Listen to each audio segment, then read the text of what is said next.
I didn't want to believe it at first, of course. The stories you hear about Ouija boards, spirits, and exorcisms always seemed like the stuff of fiction. Myths spun by those too desperate to face reality. But this was something else. I saw it with my own eyes. And once you've seen the things I've seen, you start questioning everything.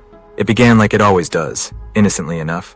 Robbie Mannheim was just a normal boy, barely 15, quiet, reserved. The kind of kid you'd forget was even in the room until he muttered something under his breath, always to himself. But none of us thought much of it. He wasn't a troublemaker. Wasn't the kind of boy to dabble in darkness. Not then, at least. But it's always the quiet ones, isn't it? His mother, a devout woman, noticed it first. It was little things at first. Doors opening by themselves, lights flickering, that strange static on the television that seemed to last a few seconds too long. They chalked it up to old wiring, faulty switches, anything but the truth. Then came the scratches. One morning, Robbie showed up to school with long, angry red lines across his back.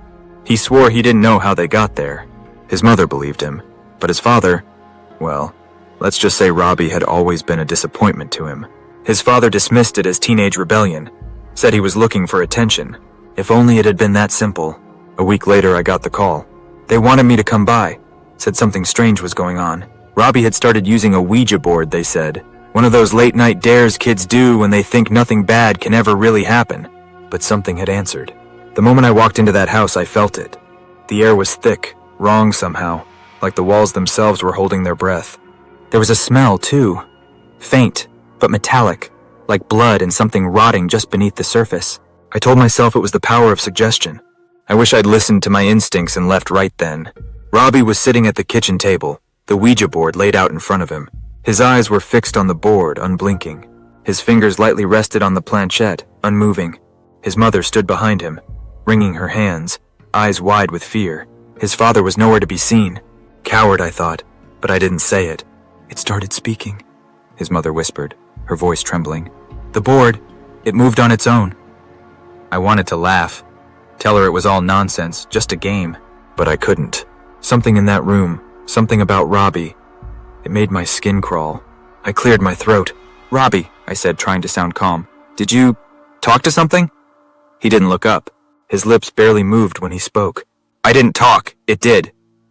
A chill ran down my spine. I took a step closer, noticing the way his hands gripped the edge of the table.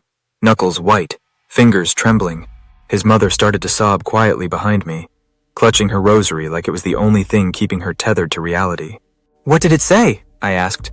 Though I already knew I didn't want to hear the answer. Robbie looked up at me then, and that's when I saw it. His eyes. God, I'll never forget those eyes. It wasn't the color, no. They were still the same dull brown they'd always been, but there was something wrong behind them. Something dark. Something old. It said my name, he whispered, his voice too low, too guttural for a boy his age. And then it said yours. I froze. My heart raced, pounding in my chest so hard I thought it might burst. No one had told him I was coming. There was no way he could have known. Before I could respond, the room went cold. The temperature dropped so fast my breath fogged in front of me. The lights flickered once, twice, and then went out, plunging us into darkness. That's when I heard it. A scratching sound, faint at first, like fingernails on wood. It grew louder, more frantic, coming from everywhere at once. The walls, the floor, the ceiling. Robbie's mother screamed, and I fumbled for the light switch, my hands shaking. When the lights finally flickered back on, the sight before me was worse than anything I could have imagined. Robbie's chair was empty, and on the walls, those scratches, they weren't just lines anymore. They were words, scrawled in deep, bloody letters. Help me. I turned to his mother, but she was staring at something else. I followed her gaze, and my blood ran cold. There, standing in the corner, was Robbie, or at least, it looked like him. But his eyes, they were pitch black, hollow, and as he grinned, his lips cracked open, revealing teeth that weren't his. Too late, he whispered. And then the lights went out again. When the lights flickered back on, the room was silent, save for the sharp inhale of Robbie's mother. Her eyes, wide and glistening with terror, fixed on the corner where Robbie had been standing. Only now, there was nothing. No boy, no shadow, just the cold, suffocating emptiness. I swallowed hard, trying to steady my breath, my mind racing to find some rational explanation. But nothing about this was rational. Robbie? I called, though my voice barely rose above a whisper. The silence that followed felt too thick, like the walls themselves were pressing in. listening. I stepped closer to the corner, where the darkness still seemed to cling, and felt the cold air ripple through me like a current. There was a smell now, stronger, more pungent, metallic. My hand instinctively reached for the wall, and when my fingers touched the surface, they came away slick with something warm and wet. Blood. A slow, guttural laugh echoed from somewhere behind me. I spun around, heart hammering in my chest, and there he was. Robbie, or what was left of him. He stood in the doorway of the kitchen, hunched, his body contorted in ways that shouldn't have been possible. His head was tilted to the side, too far, his neck bending like a snapped twig. But it was his eyes. God, those eyes were worse than before. Hollow, black pits, as if the very soul had been vacuumed out, leaving only darkness behind. He opened his mouth, and the voice that crawled out was deep, ancient. It reverberated off the walls, shaking the air. "You called, Father!" I took a step back instinctively. My body screamed at me to run, to get the hell out of that house, but I was frozen, trapped by that dark presence that seemed to ooze from Robbie like a shadow made of flesh. His mother, still clutching her rosary, had fallen to her knees, rocking back and forth, whispering prayers in a desperate rhythm. The laugh came again, low and mocking, rattling around inside my head. "You think your little charms can help you?" Robbie, no, the thing in Robbie, spoke now, and it was as if every syllable dripped with poison. "Do you think your God hears you?" He took a slow step forward, dragging one foot behind him, his body jerking with every movement, like a puppet controlled by strings pulled too tight. His head snapped towards me, his grin stretching impossibly wide, the skin around his mouth cracking as blood trickled down his chin. "Tell me, Father," he hissed. "How does it feel to know you're already dead?" I didn't move. My throat was dry, my hands trembling at my sides. There was a dark shape in my peripheral vision, moving just out of reach, and when I looked, I saw it. Something crawling along the ceiling. It moved with a sickening fluidity. Its limbs too long, too thin, and its fingers, sharp like claws, dragged across the ceiling, leaving deep gouges in the plaster. It dropped down without a sound, landing behind Robbie, and for a moment, I thought I saw its face. But it wasn't a face. It was just emptiness. A hollow void where its features should have been. Black as tar, shifting and pulsating like it was alive. "Stop!" Robbie's mother croaked, her voice barely audible through her sobs. "Please stop." Robbie's head snapped towards her. The room seemed to pulse with a sudden, violent energy, and before any of us could react, his body lurched forward. In one swift motion, his hand wrapped around her throat, lifting her off the ground like she weighed nothing. Her rosary beads scattered across the floor, bouncing against the tiles as she gasped for breath, her feet kicking desperately in the air. I tried to move, tried to stop it, but my body was frozen, paralyzed by the terror that gripped me. Robbie's face twisted into something grotesque, his eyes rolling back into his head, veins bulging against his pale skin. The room darkened again, but this time it wasn't the lights. It was something else, something suffocating, like the air itself had turned into a thick, oily blackness, creeping through the cracks in the walls, smothering everything in its path. And then, just as quickly as it had started, it stopped. Robbie dropped his mother, her limp body crumpling to the floor. She wasn't moving, she wasn't breathing. The room fell silent, the air thick with the smell of copper and rot. The figure behind Robbie, that thing on the ceiling, was gone. But Robbie, he was still there, staring down at his mother's body with those empty black eyes. His lips parted, and that same deep guttural voice slithered out once more. "This isn't over." I took a step back, my heart pounding, my mind screaming at me to get out. And as I turned to run, the words scrawled on the walls, the words that had once begged for help, had changed. "He is mine." I stumbled into the hallway, the door slamming shut behind me with a force that rattled the entire house. I didn't stop running. Not until I was outside, the cool night air hitting my skin like a slap to the face. But even then, as I stood on the lawn, gasping for breath, I could feel it, him, watching. The house loomed behind me, dark and silent, but I knew Robbie was still in there, and whatever was inside him wasn't going to let go without a fight. The days that followed were a blur of sleepless nights, and a creeping sense of dread that gnawed at my insides. I couldn't shake the feeling that something was watching me, lurking just beyond the shadows.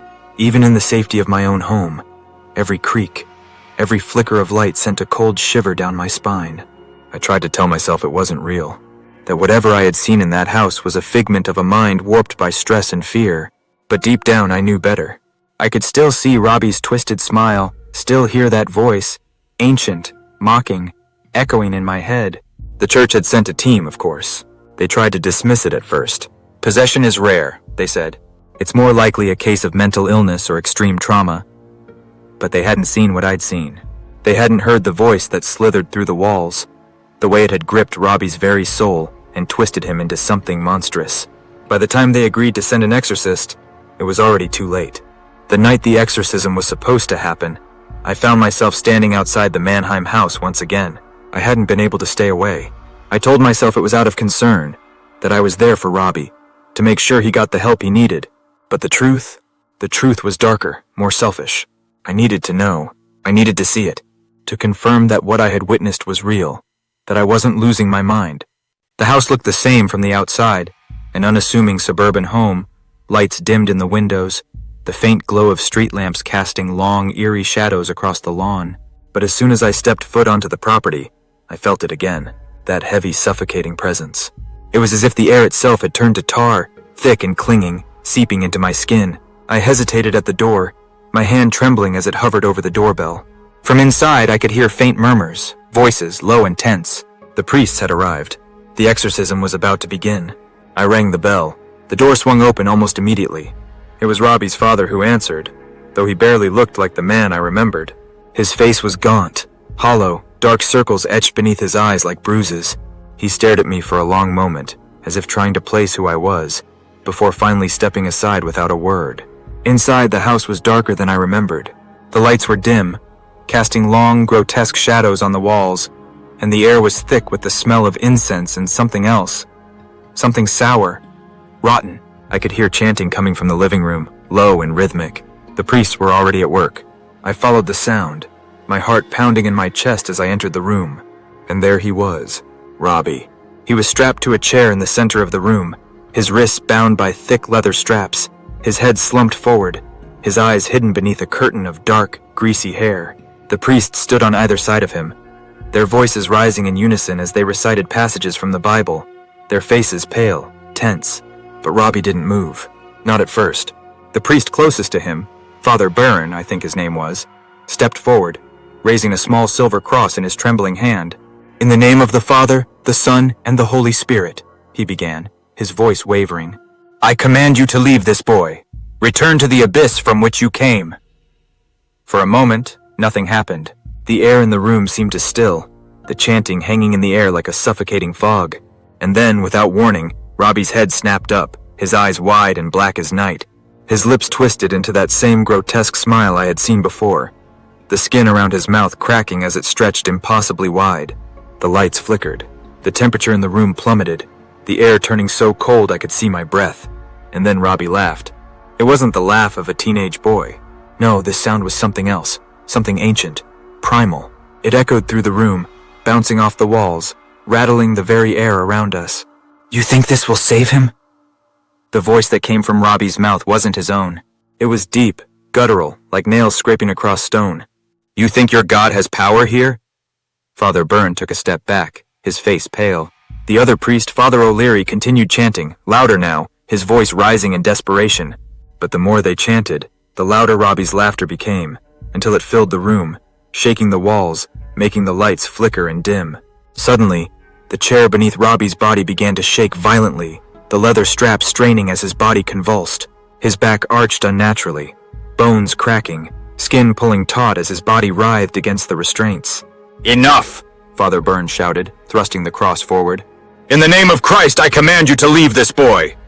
The room exploded into chaos. The lights burst, plunging us into total darkness. The sound of shattering glass and splintering wood filled the air, followed by a low, guttural growl that seemed to come from all around us. I felt something cold brush against my arm, like fingers trailing across my skin, and I stumbled backward, my heart hammering in my chest. In the darkness, I could hear Father O'Leary screaming, his voice raw with terror. There was a sickening sound, a wet, tearing noise, and the scream was cut off, replaced by a low, choked gurgle. When the lights flickered back on, Father O'Leary was gone. Blood streaked the walls in thick, dark lines, pooling on the floor beneath Robbie's chair. Father Byrne stood frozen, his eyes wide, his face pale as death. His hands shook, the cross slipping from his fingers and clattering to the floor. Robbie, no, the thing inside him, was staring at me now, its black eyes boring into mine, a grin stretching across its face. "It's your turn, Father," it whispered. And before I could react, the room went dark again. I should have run. The darkness that swallowed the room was so thick, so absolute. It felt like a living thing, like it was pressing in on my skin, crawling into my lungs. I couldn't move, couldn't breathe, but I should have run. Instead, I stood there frozen, my body locked in place as the weight of the air around me grew heavier. The smell of blood and decay was suffocating, a thick, metallic stench that clung to everything. Then from the blackness, I heard it. That laugh, low and guttural, bubbling up from somewhere deep beneath the earth. It started soft, a whisper against the silence, but it grew. It grew until it filled the room, until it filled my head, rattling my skull like a hammer pounding against bone. I wasn't alone in the dark. "Where are you going, Father?" The voice slithered through the room, brushing against my ear like a cold breath. It wasn't Robbie's voice. It never had been. It was something else, something ancient, far older than any demon I had ever read about. It was a voice from a time before time, from a place beyond this world. And it was coming for me. The floor beneath my feet trembled, shaking so violently I thought it might split open. I stumbled, reaching out blindly in the darkness, my fingers brushing against something wet and sticky. My stomach twisted as I realized what it was. Blood. Fresh, warm blood. It was everywhere. A faint light flickered overhead, the bulbs sputtering weakly as they struggled to come back to life. And that's when I saw it. Robbie. He was still strapped to the chair, but his body was twisted, broken.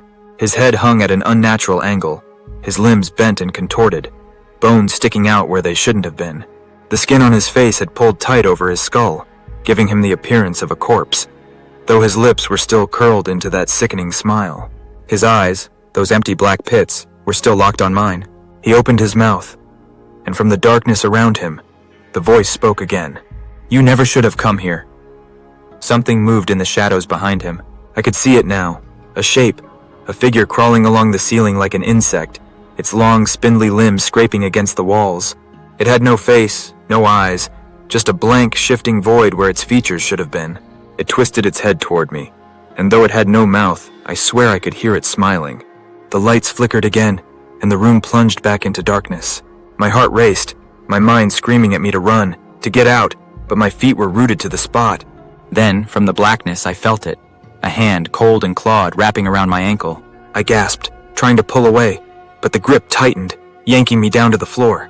My head slammed against the cold, hard ground, and stars exploded in my vision. I could feel it now, something crawling over me, its breath hot and rancid against my skin, its claws digging into my flesh. "Father," the voice whispered, so close I could feel it vibrating through my bones. "Do you know why I'm here?" I tried to scream, but my throat was dry, my voice strangled in my chest. "You think this is about him?" The laugh returned, low and menacing. "This was never about Robbie."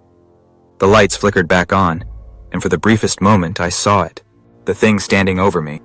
It wasn't a shadow. It wasn't some formless mass of darkness. It was me. It wore my face, my eyes, my smile, but it wasn't me. I scrambled backward, my hands slipping in the blood that now soaked the floor, my heart pounding so hard I thought it might burst. The thing stared down at me, its grin wide, too wide, its teeth sharp, jagged. Its eyes, my eyes, were black, hollow, empty. "You invited me in," it whispered, its voice an exact replica of mine. "When you stepped through that door, when you let your fear take hold, you let me in." I shook my head, my body trembling uncontrollably. This wasn't real. It couldn't be real, but it was. The thing, I, took a step forward, towering over me. "You never should have come here," it said again, reaching down with one long, clawed hand. I tried to scream, but the sound caught in my throat as its fingers closed around my neck, lifting me off the ground. I kicked and struggled, but its grip was like iron, cold and unyielding. "You've been marked, Father," it whispered, leaning in close, its breath hot and foul against my skin. "I've been waiting for you." The lights flickered once more, and then went out for good. For a long moment, there was nothing but silence. Then a sound, a soft, wet sound, like the slow tearing of flesh. The lights came back on, and I saw myself, hanging from the ceiling, my body torn open, blood dripping onto the floor below. My eyes were still open, staring blankly at the room, and beneath me, standing in the pool of blood, was Robbie. But it wasn't Robbie anymore. He smiled at me, my smile, and then, in a voice that was both his and mine, he whispered, "You're free now." The room grew cold again, the air heavy with the scent of blood and decay. The lights flickered once, twice, and then went out, plunging the house into eternal darkness. I was gone, and whatever had taken my place, it was still here, waiting, watching, smiling.